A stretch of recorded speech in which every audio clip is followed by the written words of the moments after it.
അമേഠിയിലെ സ്മൃതി ഇറാനിയുടെ പരാജയം നേരത്തെ പലതവണ ചർച്ച ചെയ്തതാണ്. എന്നാൽ ഈ പരാജയം ഇതുവരെ സ്മൃതി ഇറാനിക്ക് അംഗീകരിക്കാൻ കഴിഞ്ഞിട്ടില്ല എന്ന് സൂചിപ്പിക്കുന്ന ഒരു റിപ്പോർട്ട് കൂടി ഇപ്പോൾ പുറത്തു വരികയാണ്. അതായത് സ്മൃതി ഇറാനി തൻ്റെ ഔദ്യോഗിക വസതി ഒഴിഞ്ഞത് കഴിഞ്ഞ ദിവസമാണ്. ഡൽഹി തുഗ്ലക് ക്രസോന്റിലെ ഔദ്യോഗിക വസതി, അതായത് സർക്കാർ ചെലവിലുള്ള വസതി കഴിഞ്ഞ ദിവസമാണ് സ്മൃതി ഇറാനി ഒഴിഞ്ഞത്.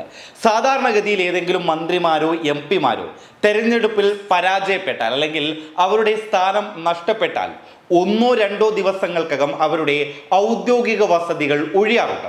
ഇനി കൂടിപ്പോയാൽ ഒന്നോ രണ്ടോ ആഴ്ചകൾക്കുള്ളിൽ ഔദ്യോഗിക വസതികൾ ഒഴിയാറുണ്ട്. എന്നാൽ ഈ തെരഞ്ഞെടുപ്പ് കഴിഞ്ഞ് തൻ്റെ വിജയമുറപ്പാക്കി ഒരു മാസം കഴിഞ്ഞാണ് സ്മൃതി ഇറാനി തൻ്റെ ഔദ്യോഗിക വസതി ഒഴിഞ്ഞിരിക്കുന്നത് എന്നുള്ളതാണ് സ്മൃതി ഇറാനിക്ക് ഇതുവരെയും അമേഠിയിലെ പരാജയം അംഗീകരിക്കാൻ കഴിഞ്ഞിട്ടില്ല എന്നതിൻ്റെ സൂചനയായി പുറത്തു വരുന്നത്. അതേസമയം ഈ തെരഞ്ഞെടുപ്പിൽ വലിയൊരു വിജയ പ്രതീക്ഷയോടുകൂടിയാണ് സ്മൃതി ഇറാനി കളത്തിലിറങ്ങിയത്. സ്മൃതി ഇറാനി ഈ ലോക്സഭാ തെരഞ്ഞെടുപ്പിന് കുറച്ച് മാസങ്ങൾക്ക് മുമ്പ് അമേഠിയിൽ സ്വന്തമായി ഒരു വീട് പണി കഴിപ്പിക്കുകയും ആ വീടിൻ്റെ ഗൃഹപ്രവേശന ചടങ്ങ് നടത്തുകയും അതിൻ്റെ വീഡിയോ സമൂഹ മാധ്യമങ്ങളിലടക്കം വ്യാപകമായി പ്രചരിപ്പിക്കുകയും ചെയ്തിരുന്നു. അതായത് ഈ ലോക്സഭാ തെരഞ്ഞെടുപ്പിന് മാസങ്ങൾക്ക് മുമ്പ് മാത്രമാണ് സ്മൃതി ഇറാനി അമേഠിയിൽ ഒരു വീട് സ്വന്തമാക്കിയത്. അത്രമാത്രം ഒരു വിജയ പ്രതീക്ഷ സ്മൃതി ഇറാനിക്ക് ഉണ്ടായിട്ടുണ്ടാകും. കാരണം BJPയുടെ ഒരു താര സ്ഥാനാർത്ഥിയായിരുന്നു, BJPയുടെ സ്ത്രീപക്ഷത്തെ കരുത്തയായ ഒരു മുഖമായിരുന്നു സ്മൃതി ഇറാനി പറയുന്നത്. കിഷോരിലാൽ അവിടെ മത്സരിക്കാൻ വന്നൊരു സാഹചര്യത്തിൽ രാഹുൽ ഗാന്ധിയെ വലിയ രീതിയിൽ പരിഹസിച്ച ദേശീയ നേതാക്കളൊക്കെ ഭയന്നുകൊണ്ട് തൻ്റെ അടുക്കൽ മത്സരിക്കാൻ വരുന്നില്ല എന്ന വലിയ രീതിയിൽ ആത്മവിശ്വാസം മുഴക്കുന്ന പ്രസംഗങ്ങളൊക്കെ നടത്തിയ സ്മൃതി ഇറാനി ഒടുവിൽ ദേശീയ തലത്തിൽ വലിയ രീതിയിലൊന്നും ചർച്ച ചെയ്യപ്പെടാത്ത കിഷോരി ലാലിനോട് 1.5 ലക്ഷത്തിലധികം വോട്ടുകൾക്കാണ് പരാജയപ്പെട്ടത്. ഈ കിഷോരി ലാലിനെയും തെരഞ്ഞെടുപ്പ് സമയത്ത് കഴിയാവുന്നത്രോളം അവഗണിക്കുകയും മാനഹാനി വരുത്തുന്ന രീതിയിലുള്ള സംസാരം സ്മൃതി ഇറാനി നടത്തുകയും ചെയ്തിട്ടുണ്ട്.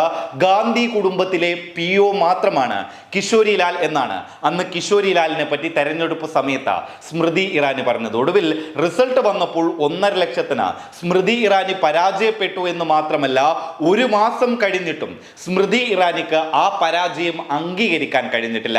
അതിന്റെ തെളിവാണ് ഒരു മാസത്തിന് ശേഷം ഔദ്യോഗിക വസതി പോലും സ്മൃതി ഇറാനിക്ക് ഒഴിയേണ്ടി വന്നിരിക്കുന്നത്. ഏതായാലും സ്മൃതി ഇറാനി BJPയുടെ സ്ത്രീ മുഖങ്ങളിൽ കരുത്തയായ ഒരു മുഖമായതിനാൽ തന്നെ രാജ്യസഭയിൽ നിന്ന് സ്മൃതി ഇറാനിയെ മന്ത്രിസഭയിലേക്ക് കൊണ്ടുവരാൻ ചില നീക്കങ്ങൾ ഉണ്ടായേക്കുമെന്നുള്ളത് തെരഞ്ഞെടുപ്പിന്റെ ഫലം വന്നതിന്റെ ആദ്യഘട്ടങ്ങളിൽ വന്ന ചില റിപ്പോർട്ടുകളായിരുന്നു. എന്നാൽ രാജ്യസഭയിൽ നിന്ന് മത്സരിപ്പിച്ച സ്മൃതി ഇറാനിയെ കേന്ദ്ര മന്ത്രിസഭയിലേക്ക് എത്തിക്കാനുള്ള നീക്കങ്ങളൊന്നും BJP ഇതുവരെയും നടത്തിയിട്ടില്ല.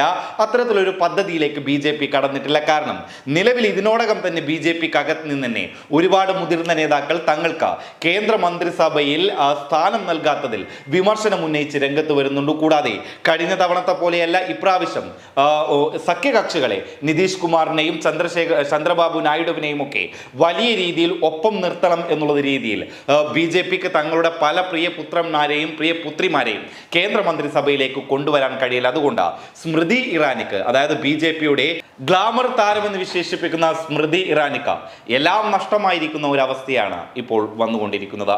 News desk public Kerala.